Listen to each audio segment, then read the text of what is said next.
छत्तीसगढ़ में मेनली 5 मुख्य खनिज होते हैं। कौन कौन से हैं? कोयला, लौह अयस्क, चूना पत्थर, बॉक्साइट और टीन।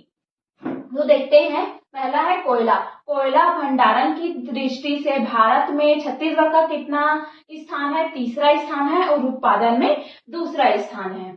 अब लौह अयस्क का भंडारण में तीसरा स्थान है और उत्पादन में दूसरा स्थान है। चूना पत्थर का 5वां स्थान है भंडारण में और उत्पादन में चौथा स्थान है। बॉक्साइट का भंडारण में चौथा स्थान है, उत्पादन में भी चौथा स्थान है। और टीन का भंडारण में भी पहला स्थान है और उत्पादन में भी पहला स्थान है। मतलब हमारे राज्य में भारत का सबसे ज्यादा टीन भंडारित है और जितना भी टीन भारत में उत्पादित होता है, उत्खनन होता है, वो कहाँ से जाता है? हमारे छत्तीसगढ़ से ही जाता है।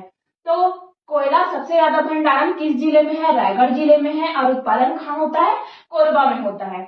जो ACCL south east coalfield limited company है, वो कोयले का उत्खनन करती है। अब है भंडारण।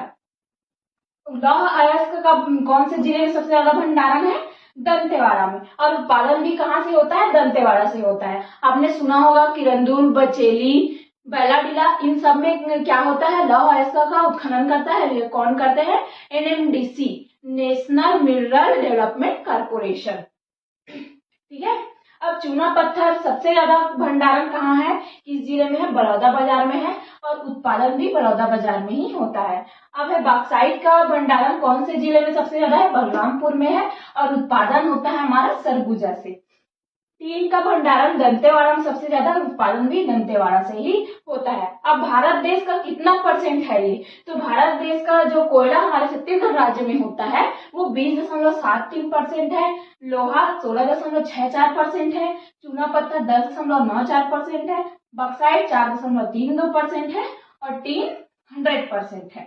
मैंने जैसे बताया कि जितना भी उत्पादन होता है हमारे छत्तीसगढ़ में, वो सबसे पहला होता है भारत में। मतलब भारत में जितना भी टीन उत्पादित होता है वो हमारे छत्तीसगढ़ से जाता है। तो आप कौन से जिले से बिलोंग करते हैं ये जरूर बताइए। और क्या आपको ये सब खनिज के बारे में पता था?